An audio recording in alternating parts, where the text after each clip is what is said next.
In the vast expanse of outer space, where the stars shine brightly, and the mysteries of the universe unfold, emotions run deep, and secrets are kept hidden.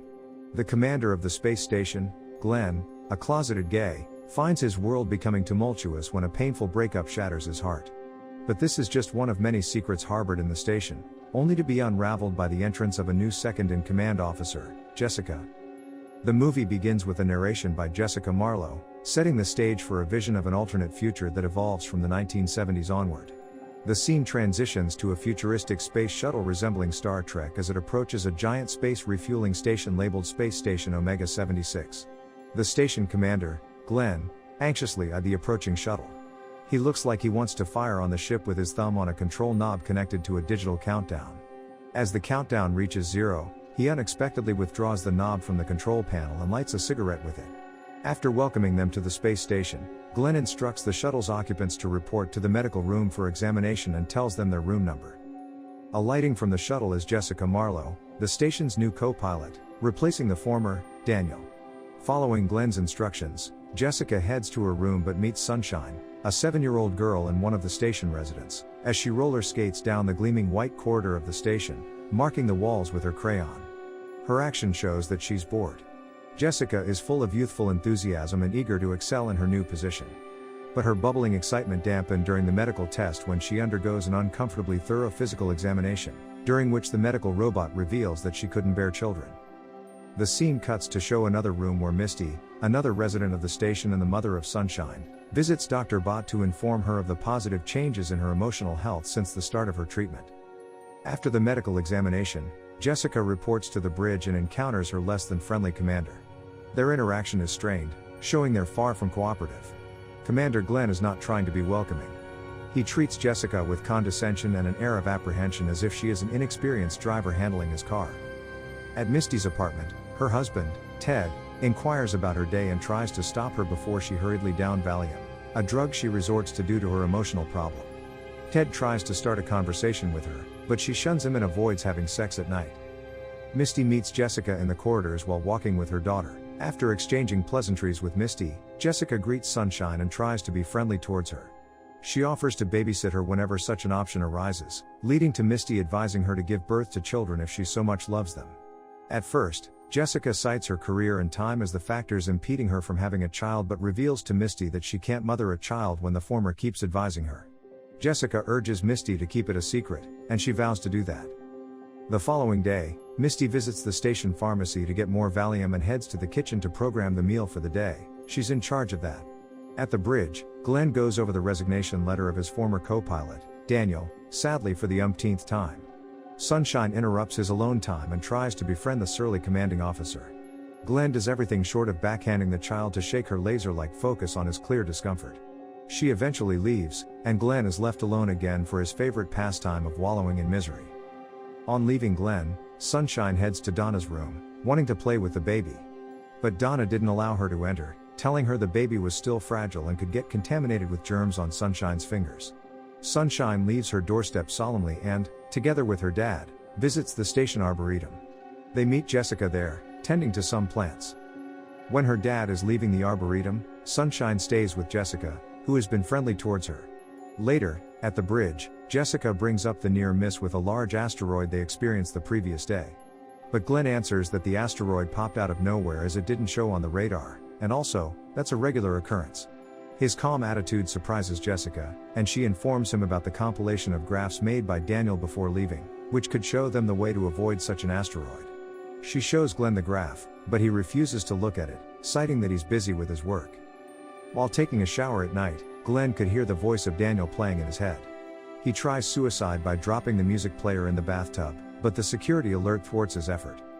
The next day, the other side of Ted is shown as he pleasures himself with the fantasy about a beautiful Playboy playmate-looking space angel outside his window. Meanwhile, his wife, Misty, secretly has an affair with Steve at another part of the station. Misty returns to their room to meet a crying Sunshine. Sunshine couldn't hold back her tears as one of the children of her gerbil pet died. Her mom tells her that the mother killed it and didn't try to console her. Instead, she gives her a half pill of Valium to let her rest. This action angers Ted, who doesn't want her daughter taking Valium, leading to an argument between the two parents. The next morning, he sees Jessica visiting Ted in his room. She comes to inquire about some hydrogen tanks as Glenn already demands them. Ted apologizes for not getting them for her on time, and when Jessica tries to blame herself that she should have come up earlier, he tells her to blame him as Glenn does that every day.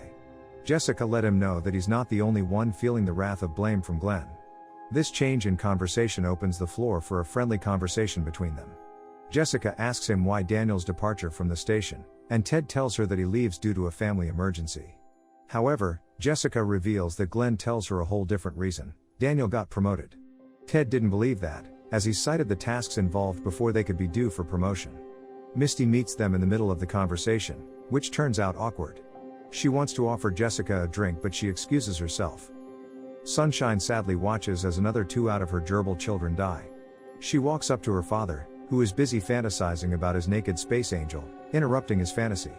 She tells her dad to play the anti-gravity game with her, and after warning her that it's dangerous, he switches off the gravity in that quarter, and everything floats on air, including Sunshine. At the bridge, Glenn drinks himself into a stupor and starts playing with the ship's power button while laughing maniacally. At the Arboretum, Jessica meets Ted tending to his plant, and she inquires about the reason he plants it. Ted tells her it's a hobby and tries to leave, but he's drawn back by Jessica's statement about researching the plant. They spend some time together in the Arboretum, with Ted teaching Jessica how to smoke cigarettes, and they lie down on the grass laughing heartily at the joke one of them made. They leave the Arboretum when the rain starts falling, but Jessica heads back to the place, realizing she forgot something. Jessica finds Sunshine trying to set the last child of her gerbils free. She tells her that the child can't survive without their mother, and Sunshine urges her to help her keep it, a request which she agrees to. Back at their room, Sunshine tells her mother that the last gerbil child is with Jessica. This information doesn't get to the good side of Misty as she's jealous of Jessica and doesn't want her daughter to be in a good relationship with her. She tries to paint a bad picture of her to Sunshine to the extent of lying that she steals her favorite sundae, but Sunshine doesn't see anything bad in it. At Donna and Steve's apartment, Steve informs his wife that he got promoted and they're leaving for Starship 8 in 2 weeks. At the dining table, the happy couple breaks the news to everyone. They receive some congratulations, and Donna keeps on chattering about the exclusive amenities on the ship, to the dismay of Misty.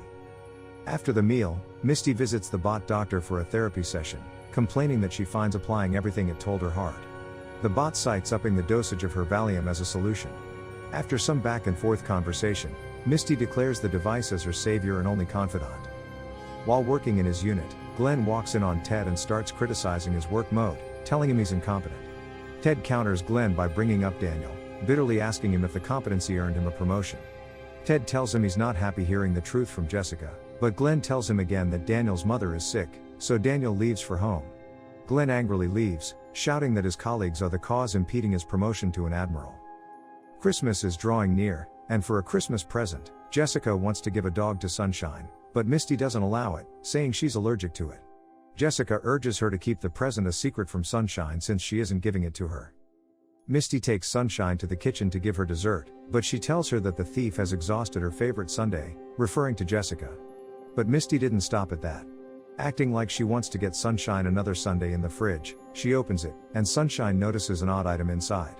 Misty brings the object out, which turns out to be the dog Jessica wants to give Sunshine. Rather than telling the truth about her allergy, Misty informs Sunshine that she wants to give her for Christmas, but Jessica says she's allergic to it, and that's why it ends up in the fridge. Back at the bridge, Jessica was once again prodded by the snooping Jessica on exactly why her predecessor resigned. The captain grabs the station's intercom mic to reassure everyone that Daniel had a family emergency. While walking along the corridor, Jessica meets Sunshine and wants to take her to the Arboretum, but Sunshine's response is cold as she declines her offer. Glenn receives a letter from his superiors instructing him to attend therapy sessions. Glenn goes to see Dr. Bott, and within minutes of hearing his words parroted back to him by the simple, unintelligent device, he realizes it's all a cosmic joke. Unable to shut out his longing for Daniel any longer, the captain activates his hollow phone and catches Daniel aboard his new posting on a starship, just out of the shower.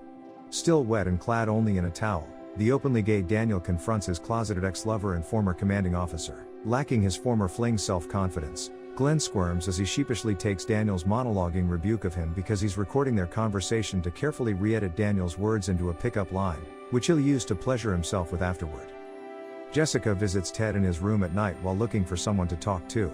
During their conversation, His malfunctioning robotic hand accidentally grabs her breast in a vice-like grip, causing Jessica a bit of agony before he can deactivate it. That night, the station hosts their annual Christmas party. Noticing Jessica sitting with her husband Ted, Misty suggests playing a secrets game where each player is compelled to reveal a personal secret. During the game, Jessica exposes the captain's homosexuality. "You're a gay man." She screams, desperate for him to release his self-loathing. In turn, Misty comes close to exposing Jessica's inability to bear children. As the party rapidly goes to hell, a large asteroid has a grazing encounter with the station's hull, completely obliterating the shuttle, which brought Jessica, stranding the group aboard the station. Following the disastrous wake of the asteroid collision and Christmas party, life returns to a new normal on the station. Jessica and Ted begin seeing each other more openly. The now outed captain locks eyes with an attractive male stranger, and Sunshine playfully turns off the gravity in her quarters while gazing out her window at the nearby asteroids. If you enjoyed the video, make sure you smash that like button, leave a comment, subscribe, and turn on notifications to help the channel. Thank you for watching, and see you in the next video.